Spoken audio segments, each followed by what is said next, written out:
very warm welcome to Chatham House. I'm Bronwyn Maddox. I'm the director of Chatham House. We are delighted to be having this conversation today with NATO Secretary General Mark Rutte on building a better NATO. As you very well know, he's been in that role for something over a year, but was for 14 years the Prime Minister of the Netherlands, the longest serving to date, and a Prime Ministership that really encapsulated the views that he's come to argue as head of NATO about the need for countries to work together. And I think that is what we're going to hear some more of today. He's going to make some short opening remarks. I'm then going to ask some questions. Get your questions ready, as we will have good time for that. Is someone putting up their hand already? Thank you. Maybe not quite that ready. I will try and get in as many as I can. And just in case you're in any doubt, it is being live streamed and is on the record. Very good. Secretary General, very warm welcome. Thank you. Okay.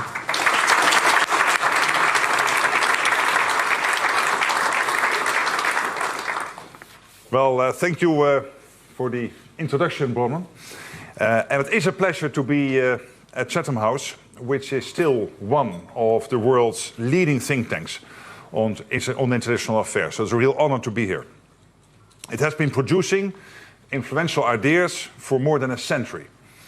And this is a place where I want to share the plan to build a better NATO. This plan will be at the heart of our summit in The Hague. I want to thank the United Kingdom for more than 7 decades of continuous commitment to NATO. It makes vital contributions to our shared security. The British Army leads NATO's multinational force in Estonia. RAF jets are patrolling over Poland's skies as part of NATO's air policing mission. NATO's Maritime Command in Northwood directs our naval operations, and Royal Navy ships protect the seas. With a NATO-first policy at its core, I also warmly welcome the UK's new Strategic Defence Review. It will strengthen and modernise Britain's armed forces and enhance NATO's collective defence. Commitment has a cost, and I welcome that the UK government will spend significantly more on defence in the future. I know we can count on the United Kingdom as we start the next chapter for NATO. In just 2 weeks, I will chair the NATO Summit of Allied Leaders in The Hague. And this summit will transform our alliance. We will build a better NATO, one that is stronger, fairer and more lethal, so that we can continue to keep our people safe and our adversaries at bay. Because of Russia, war has returned to Europe. We also face the threat of terrorism and fierce global competition. Russia has teamed up with China, North Korea and Iran. They are expanding their militaries and their capabilities. Putin's war machine is speeding up, not slowing down. Russia is reconstituting its forces with Chinese technology and producing more weapons faster than we thought. In terms of ammunition, Russia produces in 3 months what the whole of NATO produces in a year.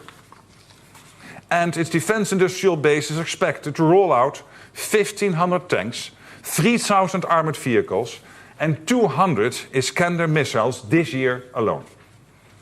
Russia could be ready to use military force against NATO within 5 years. 5 years. Let's not kid ourselves. We are all on the eastern flank now. The new generation of Russian missiles travel at many times the speed of sound. The distance between European capitals is only a matter of minutes. There is no longer East or West. There is just NATO. China is also modernizing and expanding its military at breakneck speed. It already has the world's largest navy. And its battle force is expected to grow to 435 ships by 2030.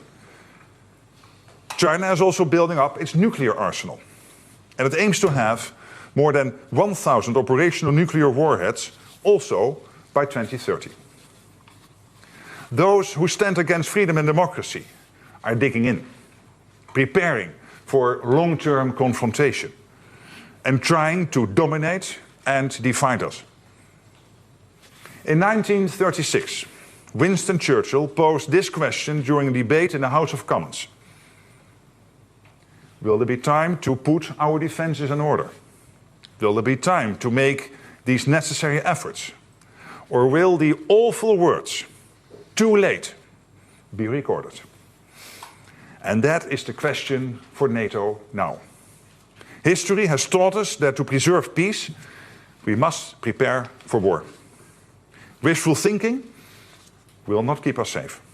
We cannot dream away the danger. Hope is not a strategy. So NATO has to become a stronger, fairer, and more lethal alliance. A stronger NATO means spending much more on our defense. All allies will reach the initial target of spending 2% of GDP on defense this year. That was a pledge made way back in 2014. Now we have a concrete plan for the future. We know what we need, and we know what to do. At the summit in The Hague, I expect allied leaders will agree to spend 5% of GDP on defense. It will be a NATO-wide commitment and a defining moment for the alliance. There are two parts to this new defense spending plan. 3.5% will be invested in our core military requirements, while the rest will go towards defense and security-related investments, including infrastructure and building industrial capacity. 5% is not some figure plucked from the air. It's grounded in hard facts. The fact is, we need a quantum leap in our collective defense. The fact is, we must have more forces and capabilities to implement our defense plans in full. The fact is, danger will not disappear, even when the war in Ukraine ends. Our decisions on defense spending are driven by NATO's battle plans and capability targets. They define what forces and capabilities allies need to provide. And last week, NATO defense ministers agreed ambitious new targets. The exact details are classified, but we need a 400% increase in air and missile defense. We see in Ukraine how Russia delivers terror from above. So we will strengthen the shield that protects our skies. Our militaries also need thousands more armored vehicles and tanks, millions more artillery shells. And we must double our enabling capabilities, such as logistics, supply, transportation, and medical support. Allies will invest in more warships and aircraft. To give just one example, America's allies will procure at least 700 F-35 fighter jets in total. We will also invest in more drones and long-range missile systems, and invest more in space and cyber capabilities. It is clear, if we do not invest more, our collective defense is not credible. Spending more is not about pleasing an audience of one. It is about protecting 1 billion people. Allies will also make broader defense and security-related investments, including infrastructure. Roads, rail and ports are just as important as tanks, fighters and warships. We need civilian transport networks that can support military mobility, to get the right forces to the right place at the right time. The home front and the front line are now one and the same. War is no longer fought at a distance. Our societies and militaries are in this together. We will invest more in civil preparedness, so our societies are ready for the day we pray will never come. And NATO works 24/7 to ensure that day never arrives. We will also spend more to protect our societies against cyber attacks, sabotage, and other threats. And broader defense and security-related investments should include financing and capital improvements to our defense industrial base. it is clear that right across the alliance, we are not producing enough. So as we increase defense investment, we need to increase defense production. More demand means increasing supply, not higher prices. And it also means ensuring that the alliance can produce at scale and at speed. We need raw industrial capacity, like Sheffield Forgemasters, which I visited this morning with Defense Secretary John Healey. We need cheaper electricity, access to critical minerals, and more engineering know-how. Otherwise, the commitment to spend 5% of GDP on defense will be lost to production costs rather than invested in defense. So we will enhance and expand the industrial base right across the alliance. We will support increased defense production, remove barriers to cooperation, and harness cutting-edge technologies. To borrow from the former Labour Prime Minister Harold Wilson, I want NATO to forge its future in the white heat of innovation. To stay ahead of our adversaries, we must develop and adopt new technologies. They can be cost-effective and deliver the same effect as traditional military heavy metal. On the battlefields of Ukraine, $400 drones used the right way are taking out $2 million Russian tanks. More defense spending and production provides effective deterrence, promotes economic growth, and creates jobs. The summit in The Hague will send a clear demand signal to industry. And industry must meet our ambition. So, we will make NATO stronger by spending and producing more. And we will make NATO fairer by rebalancing the burden of our security, with every ally contributing their fair share. We all benefit from the protection our Transatlantic alliance provides.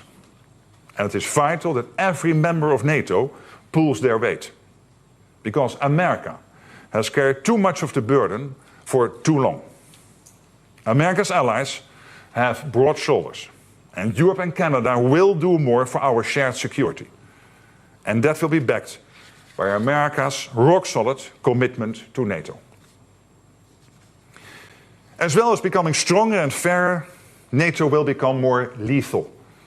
Rest assured, we will always be a defensive alliance.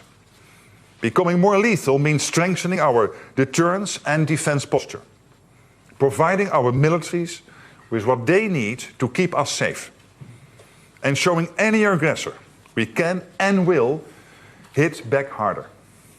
With our military power and our resolve to use it if necessary, no one should even think about attacking us. President Putin does not act like someone who is interested in peace. Russia continues to strike civilian targets in Ukraine, day after day, night after night. This is violence for the sake of violence. We fully support President Trump's efforts to stop the bloodshed. The people of Ukraine deserve a just and lasting peace. NATO's practical and political support to Ukraine continues. Our long-term support is not about prolonging the war. It is about helping Ukraine defend itself today and preventing any future aggression. NATO stands with Ukraine now and through the challenges ahead. In an age of uncertainty, a strong transatlantic bond is essential. And the enduring commitment by all NATO allies to Article 5, that an attack on one is an attack on all, sends a powerful message. We will defend against any threat from any direction. History has shown that North America and Europe working together is a winning combination. The venue for our summit in The Hague is on Churchillplein, Churchill Square. His bulldog spirit is alive today in NATO. We have the confidence, commitment and courage to do whatever it takes to protect our way of life. There are no second chances when it comes to our security. So we will deliver in The Hague. Friends can be frank with each other, and there will be tough decisions to take. But let us not lose sight of what is at stake: the security of 1 billion people on both sides of the Atlantic. Together, we will secure peace through strength. Together, we will make our alliance stronger, fairer, and more lethal. And together, we will build a better NATO. Thank you.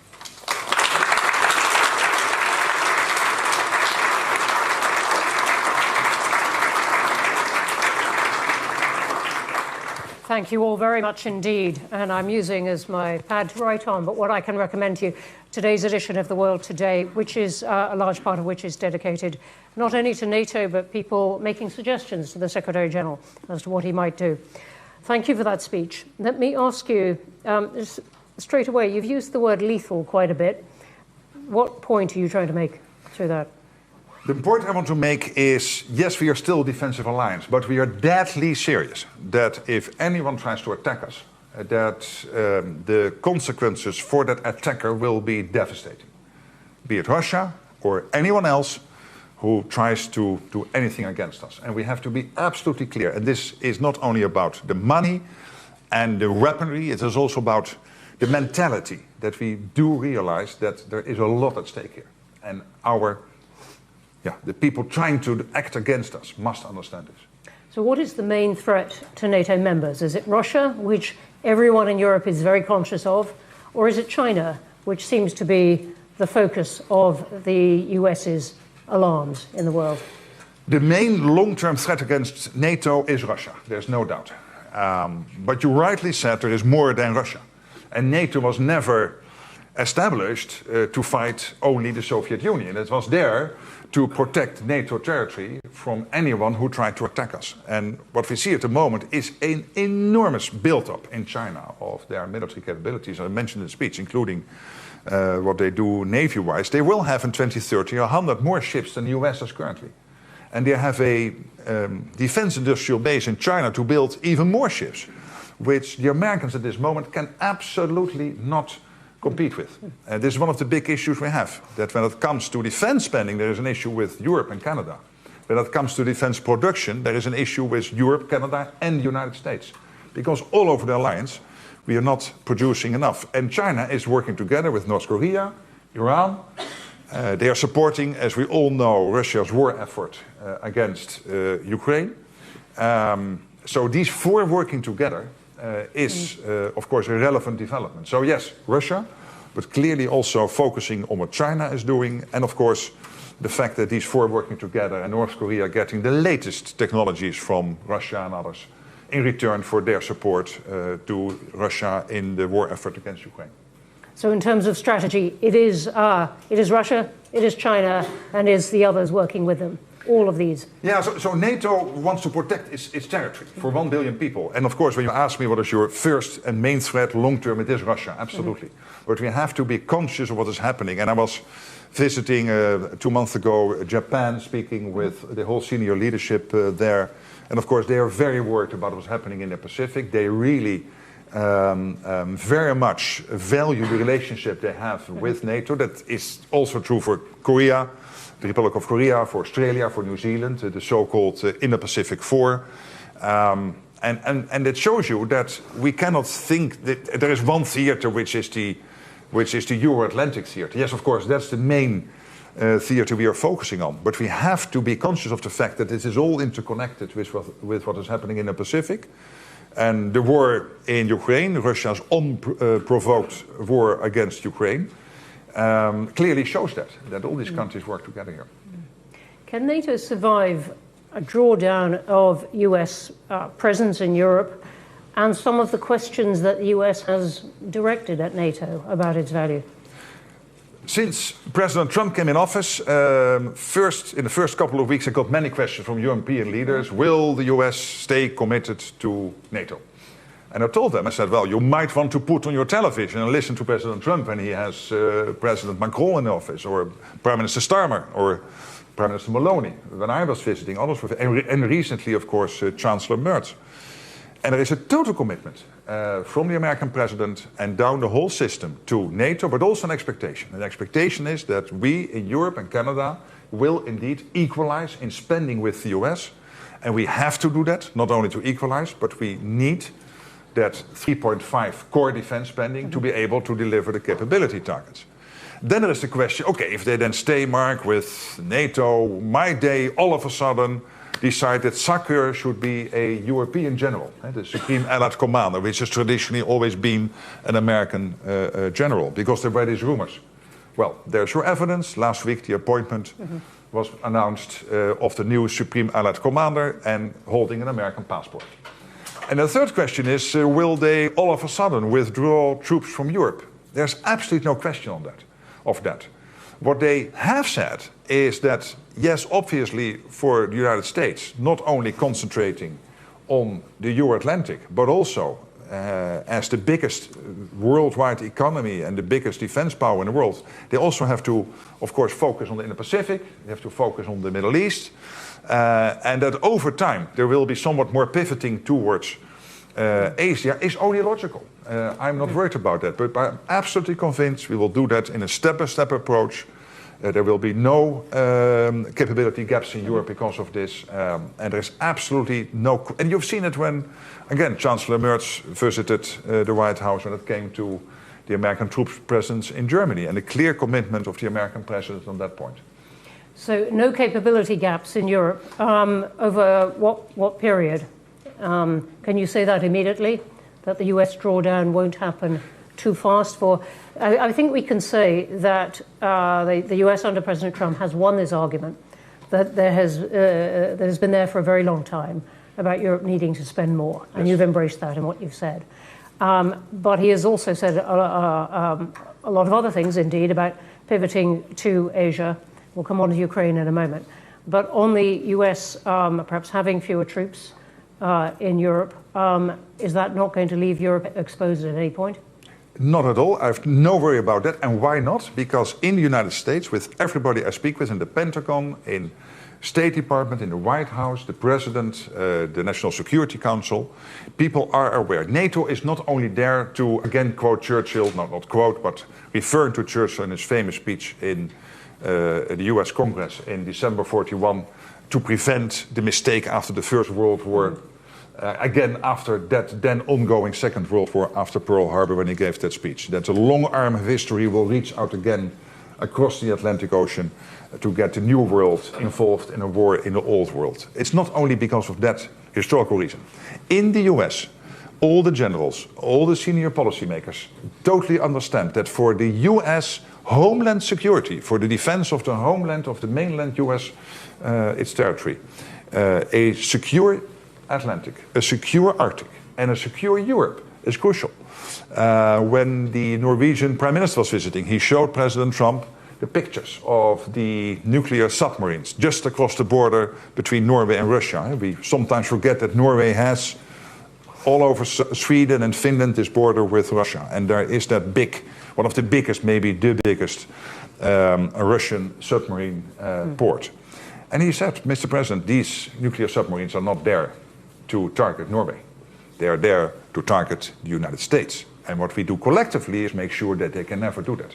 So that deep realization that our security, Europe, Canada, US, is interconnected practically, so not only for historical reasons, but practically, is deeply ingrained in the US. And at the same time, they have more things to think about, like the Indo-Pacific and the Middle East, and sometimes also when it comes to Africa, which is only logical.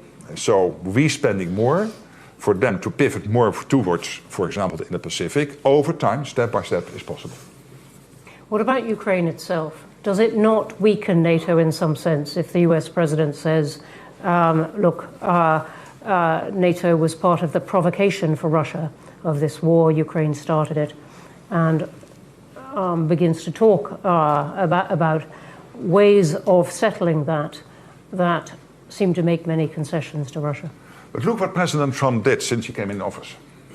Many things. Well, I know, I agree, but he broke the deadlock when it comes to Ukraine. He broke the deadlock with Russia. And I'm of the opinion that it is only the American president who was able to do this, to start the dialogue again with President Putin on how to end this terrible war, and he did. And no criticism of his predecessor. I respect all the politicians in the US, and we work with everybody. But him doing that, breaking that deadlock, and starting that dialogue with the Russian president, and then for us in Europe to think, okay, we can in a couple of months then end all of this. Of course, no, this takes time. It is a step-by-step approach, but it is clear that he closely coordinates with European allies, including the UK Prime Minister and others here in Europe and with Canada on all the steps he's taking. And every phone call he has with President Putin, he prepares with the Europeans and he then briefs out to the Europeans and the Ukrainians afterwards. But him doing this, I think, is extremely important because it is the only way to step by step bring the Russians to a position where they want to end this. To end it and not continue. So in your view, what would be the terms of that kind of agreement that would persuade Russia to stop where it is now or to move back? I don't want to make it even more difficult by having, as NATO Secretary General, start to philosophize here in an open session about what it might look like. But what we do know, what we all agree on, is that whatever the long-term ceasefire, or even better, a real peace agreement will look like, the most important thing is that post that long-term ceasefire and or peace agreement, we have to make sure that it is lasting, that it is durable, and that Putin will never ever try to do this again. And this is why Keir Starmer, the British Prime Minister, together with the French President, and now with a large group of European countries and Canada, is working on what security guarantees might look like. So that going forward, we can be assured that when there is a peace deal or a ceasefire, that we have the plans in place, we can implement them on the day after that happens. And that preparation, I think, is also in close coordination with the Americans, is again evidence that this transatlantic relationship is very strong. You've mentioned Canada a couple of times, and many people have asked whether NATO can accommodate a member that is threatening the sovereignty of another member, as the US has been with Canada. Well, obviously, as Secretary General of NATO, I never comment about discussions between NATO allies. But I've seen a very successful visit of the Canadian Prime Minister to the White House. So it's my impression that whatever issues there are, they are dealing with that in an amicable way. And NATO, turning back to Europe, then NATO is working, many people have said, very closely with the European Union at the moment. But there are still big differences of opinion within the European Union, within European members, particularly on Russia. How do you accommodate that? You're obviously not responsible for what all these prime ministers and presidents say, but still you are trying to arrange some kind of agreement of strategy between them. Now, I'm thinking of Hungary and Slovakia's attitudes to Russia, for example. And by the way, they are all also allies within NATO, both Hungary and Slovakia, and we are always able, in the end, to come to an agreement with the 32.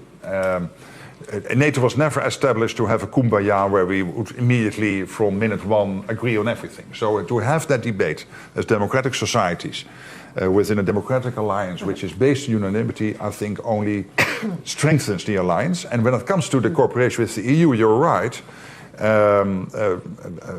We are working closely together with the European Commission, with Ursula von der Leyen, the President of the European Commission, Antonio Costa, the President of the European Council, but also with the High Representative, Kaja Kallas, with the President of the European Parliament, with Andris Kobilius, the Defense Commissioner. It's a real close cooperation, where we all agree that when it comes to the division of labor, NATO is about the hard setting of the heart, standard setting, making sure that we know what we need in terms of capabilities, the standards when it comes to our systems and weaponry, etc. And the EU is in the position of the power of the internal market.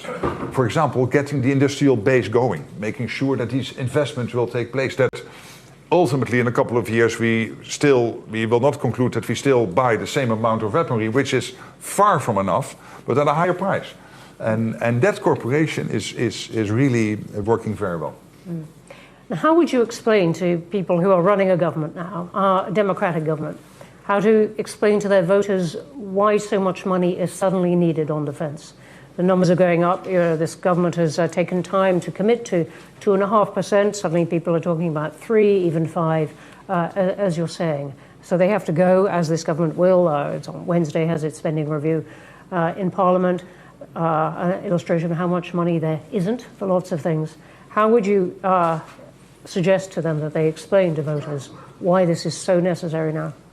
I would explain it in a way by saying that the world we thought we were entering in after the Berlin Wall came down is definitely gone. This whole idea that we would have a sort of pleasant, peaceful living together with the Russians is gone. That Vladimir Vladimirovich Putin is clearly expansionistic. What he has done with Ukraine is really staggering. The amount of death on both sides, also on the Russian side, by the way, is amazing. The investments he is making. His economy is on a total war footing. As I said in my speech, and let me repeat it again. NATO economy is 25 times bigger than Russia. It's 50 trillion, and the Russian economy is 2 trillion. That 2 trillion economy is producing 4 times as much ammunition as the whole of NATO is producing at the moment. And you can ask any general, and he will tell you, yes, drones and AI, etc. But Mark, the core of every war will always start with stockpiles of ammunition. You can never, ever allow for a situation where your ammunition piles are not sufficiently stocked. And here, the Russians are outpacing us 4-1. 4 times as much as we are producing. And again, we are 25 times bigger. And then look at our air defense systems. We simply do not have enough. In the UK, all over Europe, in Canada, the US, in the whole of NATO. And these are huge investments. We need 5 times as many systems to defend ourselves against missiles and air defense in general. That's a 400% increase. It's huge investments. Our maneuverable land formations, we simply do not have enough. The UK, Germany, all over Europe, we do not have enough. Our command and control systems, our long-range weapons. So there is the clear gaps are there, and we have a heavily reconstituting Russia at a pace which is really threatening. They cannot mount a successful attack against NATO territory now, but in 3 to 5 years they might be able. I wanted to ask you about exactly this point. And you put a lot of weight on that, exactly that sentence in your speech. Is that based on military capability, or is it based on a reckoning of their planning? What did you mean by picking out that? The generals are telling us 3 to 5 years that they could attack NATO territory? Yes. So, for example, last week it was the German Chief of Defense saying by 2029, that's in 4 years, they might be ready to do that. And this is just based on the military people telling us, look what Russia is doing, look where we are. Yes, we can still defend ourselves. But if we do not start today with getting our defense industrial base in order, getting the ammunition production going, getting our air defense systems production going. Take the Patriot, the most important air defense system we have, or the most advanced at the moment. You will get it in 10 years if you order it today. And the question is a bit like in the old times of the Soviet Union, that you can ask the return question in the morning or the afternoon. Why is that important? Yes, in the afternoon the F-35 will arrive. So these are the timelines we are facing at the moment, and I'm only slightly exaggerating here. And therefore, what keeps me awake at night is not only the spending part. I think we will get there at the summit. What I'm really getting awake at night, where I'm staying awake at night, is because of the defense production.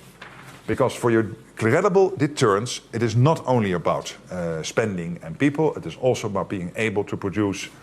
Of course, the latest technologies, drones, etc. I commend what the UK put in the defense review on all of this. So it's really great stuff, and we need that. But you still also need to make sure that you can produce the classic big-ticket items.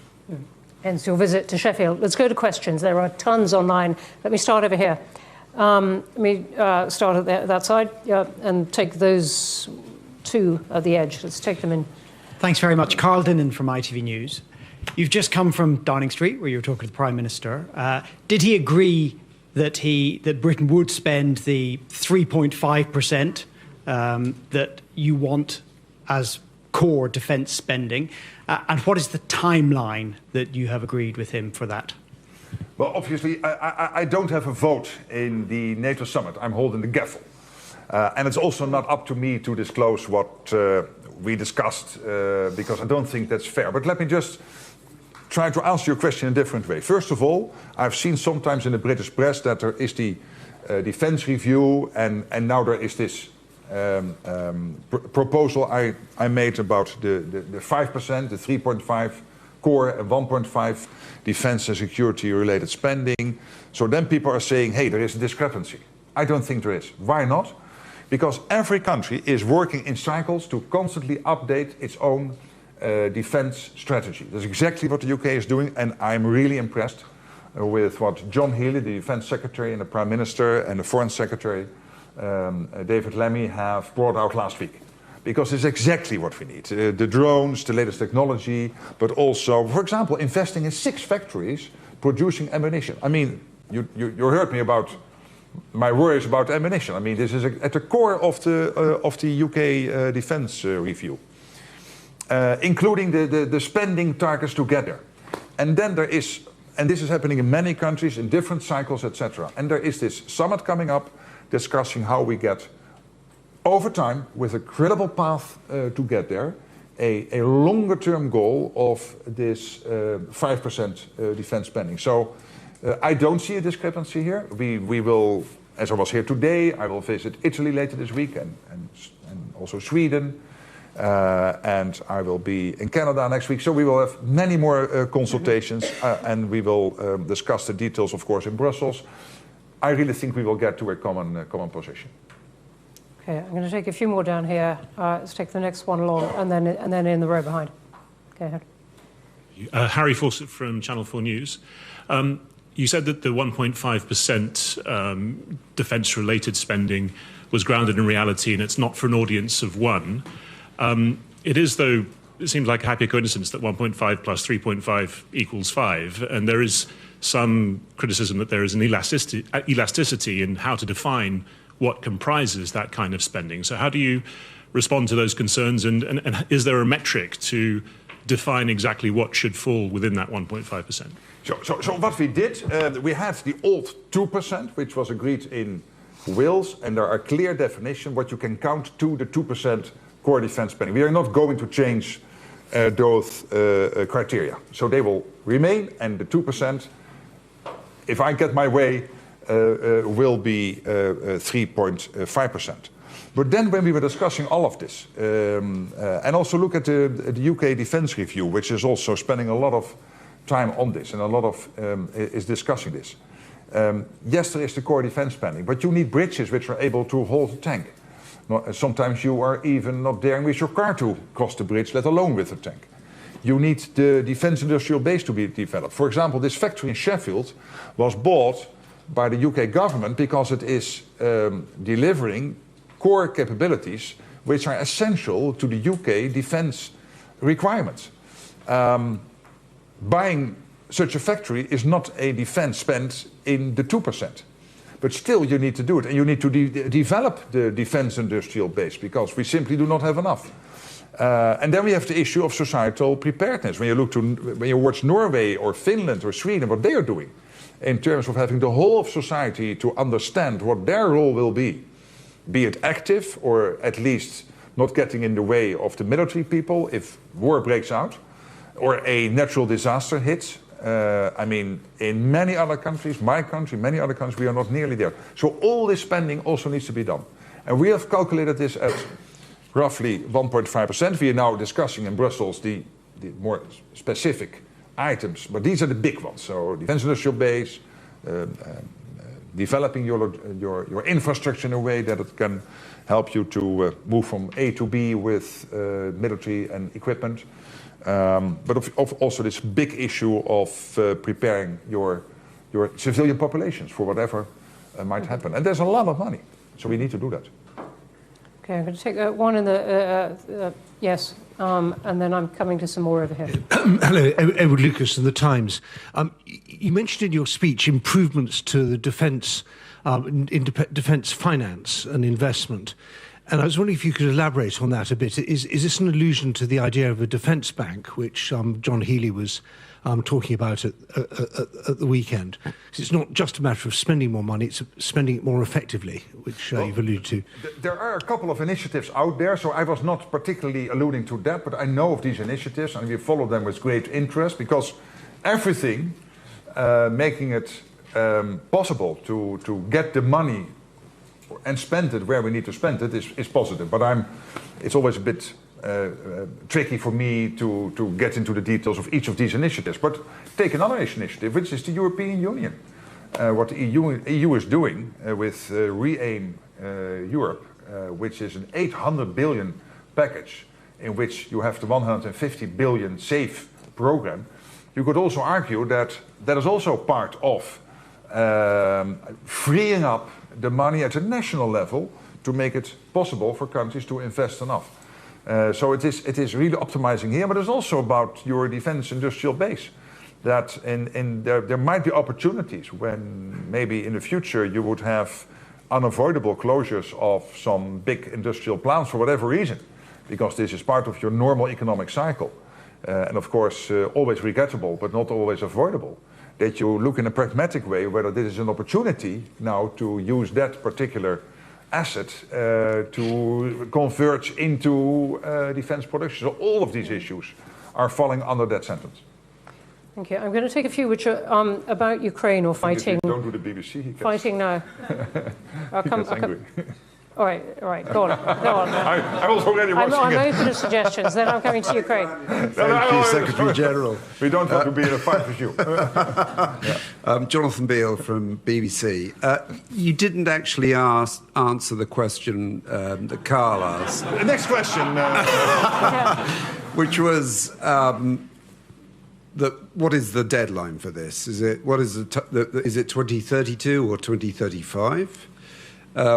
Are you saying also that spending 3% is the same as 3.5%? Because it doesn't, to me, that seems a little bit odd. And then finally, are you going to include? Are you going to allow the UK government to include? They include at the moment in their 2.3% costs on security services, MI5, MI6. Do you consider that to be core defence spending? Thank you. Well, first of all, the definitions we use when it comes to the present 2%, and for the UK that is now 2.3, moving into 2.5, and I also heard the number of 3. We are not changing these definitions. And there's always a little bit room of flexibility, but not a lot. And so that's something there. I know from my previous role that we had many debates with NATO what the Netherlands could figure in the defense spending and not, and there's always a little bit of a negotiation going on there, and then in the end you somehow reach a consensus. So I'm not aware of what exactly the debates are between the UK and NATO on what they figure in the 2.3 or 2.5, let's say in the 2%. But I would not be amazed that that debate takes place, because most allies are having those discussions. When it comes to your first question, I have a clear view on when we should achieve that. I keep that to myself because we are having these consultations now with allies, and these discussions are ongoing, and we will in the end agree on a date when we have to be there. For me, it is important that it will not be, as I said last week when we met in Brussels, it will be a flat line, and then at the year where we have to achieve the 5%, the 3.5 and the 1.5 a hockey stick, and then all of a sudden, because you cannot spend all that money in 1 year, there is an absorption capacity issue. You can only spend so much extra each year, so there has to be a credible path. That for me is very important, that countries commit to that and develop that path and share that with NATO, so that we would not have the same as in 2014. We commit all to 2%. The UK was on 2%, Greece was on 2%, the US was on 2%, but basically till Trump became president, nothing happened. And then all of a sudden everybody woke up in Brussels in 2018, and the spending went up. So we have to have a credible path there. And then I didn't understand the 3. So what I propose is 3.5 core defense spending by date X, and that's being discussed now, and 1.5 on defense related. So we are not putting out a number of 3 anywhere. Okay. So anyone got a question on Ukraine and Russia? There's quite a lot online. I want to take a whole group. Let me take several on that. Aricia, who's here, and then I'm going to come right to the back. Thanks very much, Bronwyn. Thanks, Secretary General, for coming and speaking to us. I have a question. 2 summits in a row, Ukraine was said that it has an irreversible path to NATO. Fast forward this spring, we hear that the United States is perhaps ready to offer Russia a concession, which means Ukraine will not join the NATO. So my question is whether such concession would make NATO better or worse, and will Ukraine join you in The Hague? Well, first of all, my aim now is for this summer to have a very concise list of conclusions. So a communique which is concise. You know, from the last Washington summit, I think it was 60 pages, 90 paragraphs. It will be considerably more condensed than that. And that means that you do not always have to repeat every sentence and every previous made commitment because it stands. The strategic concept stands. The Washington communique stands. So the irreversible path of Ukraine into NATO is there, and it is my assumption that it is still there after the summit. Whether it is again in the communique or not, I think that's not relevant because all the language we previously agreed on is there till we decide it is not any longer there.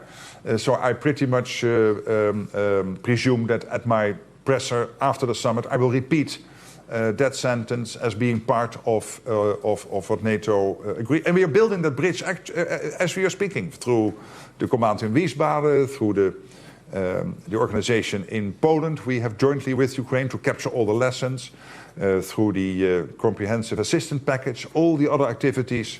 Of course, our team in Kiev, the NATO team in Kiev, working closely with the Ukrainian government. So all of this is there and building basically the bridge. And what I would assume that the NATO summit will be really about spending. It will be about production. Of course, there will be Ukraine in the communique, no doubt.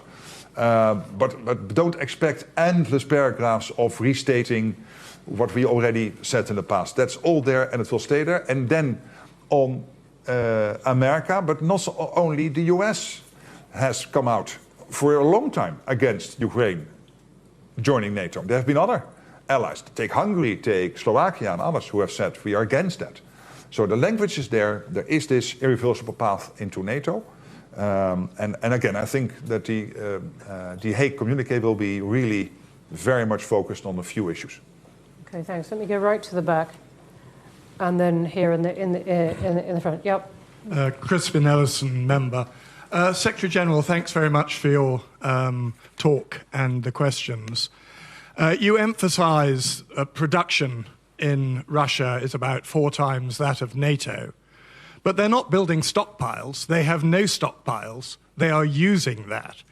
Is it fair to say then that the clock starts ticking and the risks to NATO start increasing once we get a sustainable ceasefire and that production is put into stockpiles? A statement of fact, I think.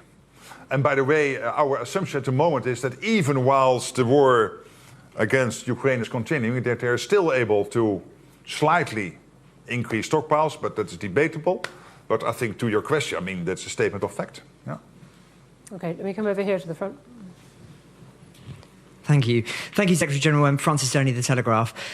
There's an American outlet this morning that's describing Trump's reaction to the deep strikes on Russian territory by the Ukrainian drones as being badass. I wonder what your reaction was to that, because and whether you agree with Kyiv that to end this war, it's going to require additional long-range strikes into Russia to take out its industrial capacity. Well, to end this war, we need Putin to come to the negotiating table and not with this historian who is now popping up in Istanbul twice and again telling us about the history of Russia and Ukraine from whatever, the 12th century, I don't know what it was, and constantly restating what they stated already in 2022. You need a Russia which is serious, wants to negotiate and end the war. And to get there, it all, I think, starts, of course, with keeping Ukraine strong in the fight. But also we need what President Trump has been doing, breaking the deadlock with Putin, starting that dialogue. I really think it starts from there. And when it comes to what happened Sunday a week ago, let's not forget what the Ukrainians were doing was taking out capabilities of Russia to hit innocent civilians in Ukrainian cities and communities, going about their daily lives, not being in the military, just normal, average citizens, as we are sitting here in this room, being under the threat of these Russian capabilities. And in a very innovative way, they diminished to a certain extent, and we don't know exactly what the extent is, but of course it had a considerable impact, it seems, the capabilities of Russia on this. Quite a few questions online about whether you're expecting a big summer offensive from Russia, either against Ukraine or I'm looking at Lucy Rogers' question, military images of Russian bases along NATO's eastern flank. But I think the thrust of the questions is about a summer offensive against Ukraine. We don't expect any offensive against NATO territory. There's no reason to believe that. Yeah. Because again, the next 3 to 5 years, he knows that the reaction will be devastating for Russia, so they will not do that. But we have to make sure 3 to 5 years he still knows that it is devastating, so that we are prepared. And when it comes to Ukraine, I'm not predicting what might happen on the Russian side. What we have to do is to make sure that Ukraine has what it needs. The ongoing military support. The United Kingdom, by the way, we are here in London. This country is on at the forefront since the start of the war. Boris Johnson, Rishi Sunak, and now Keir Starmer, providing consistent leadership when it comes to keeping Ukraine in the fight. And of course, together with other European nations, but the UK has really been one of the leaders in this effort. Let's go right at the back. Yes. Thank you. My name is Farah Muslimi. I'm from the Middle East team at Chatham House. My question is not about Ukraine, but about Russia. Do you see the Russians or the Chinese playing any role in the Red Sea, in arming the Houthis or training them?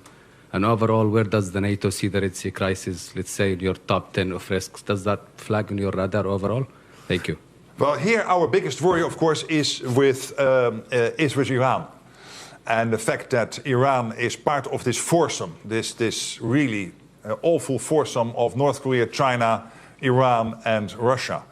And I have no reason to believe, and no one has any reason to believe, that Iran is doing this because they just want to be friendly to the Russians. We assume that they get a lot for this in return, particularly money. And as we know, Iran uses this money directly and through its proxies to steer conflict in the Middle East. So there is at least an indirect link, as there is a link between what North Korea is doing, supporting Russia's war effort, getting missile technology in return, which is posing a threat to the US mainland. Okay, thank you. Let me come in the orange.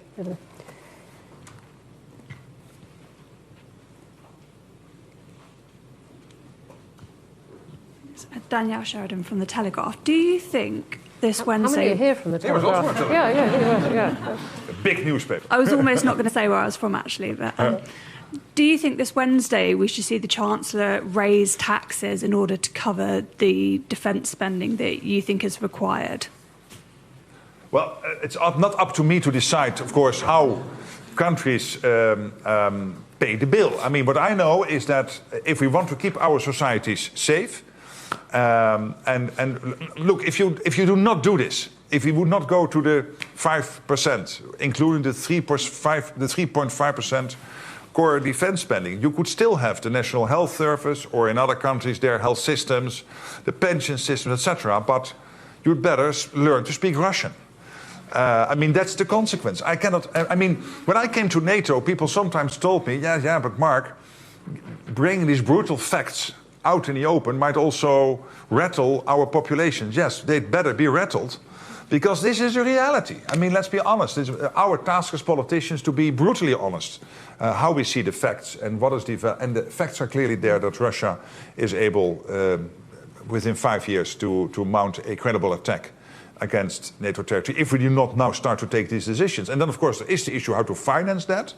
Well, that's up to national politicians. And there are always, I mean, when I was in politics, you had 3 sources to do this from. One is taxation, another is savings elsewhere, and the third one is a higher deficit. I mean, in the end, politics is making choices in scarcity. This is why you choose your politicians. And then a center-left politician will make different choices from a center-right politician. But okay, that's up to the national government. But my point is, we've got to do it. The Dutch government, which was pursuing very much your line about increasing defence spending and support for Ukraine, has collapsed. Do you feel that... but not because of this problem. No. Because of the difficulty in spending. All right. Let me just try and tuck in a couple more, at least one more question. Right here on the edge. There were lots and lots and lots of hands up, and I'm going to go here in the middle. Let me take 2 together. But on the edge, please. Hi there, Johnny Singh, Chatham House member. You mentioned critical minerals here. Hello. Yes. Hi. Hi. You mentioned critical minerals in your speech. I wonder what role do you envisage NATO has in either securing or procuring or the supply routes around critical minerals? Okay, let me take. There's one on the edge of the aisle there, and I'm going to get in the front here as well. Yes. Thank you very much. My name is Jeroen Ouwehand, and as a citizen of The Hague, I wish you all the best and good luck with the summit in a few weeks. You already have left the city because of that. Well, I'll be back. I'll be back before the summit. But I say so as a citizen of The Hague, but also as a worried NATO. This is absolutely citizen. Wonderful. Do you have a question? Yes, I do. I do. Apart from wishing you good luck, and my question has nothing to do with which has been on the table so far, but it's about climate change. And I just wondered, EU Commissioner Hoekstra warned about the security threats as a result of climate change, and I wondered what your thoughts were on that, with this increased spending, how that is factored into your thinking. Very good question. Okay, thank you. And I'm just going to slide in this one here at the front. You have a microphone. Sorry. Really quick. My name is Nishant Shilkuri. I'm a Chatham House member and I work for Mail Online. I'm sure you've paid attention to Elon Musk's feud with Donald Trump. What view does NATO take of this, and how has it sort of impacted your wargaming strategies because of dependence on Starlink and SpaceX? Yeah. I was waiting for you to make the connection. Thank you very much. Tempting as it was. All right, critical minerals, climate change. Quickly, on critical minerals, the role here for NATO will be a typical coordinating role. So we provide a platform to discuss this wherever necessary, because logistics, supply chain, all these issues, making sure, for example, that when it comes to ammunition production, we have all the basic materials to do that. Obviously, nations are working on this, allies, but NATO can always provide a platform to have that discussion more coordinated.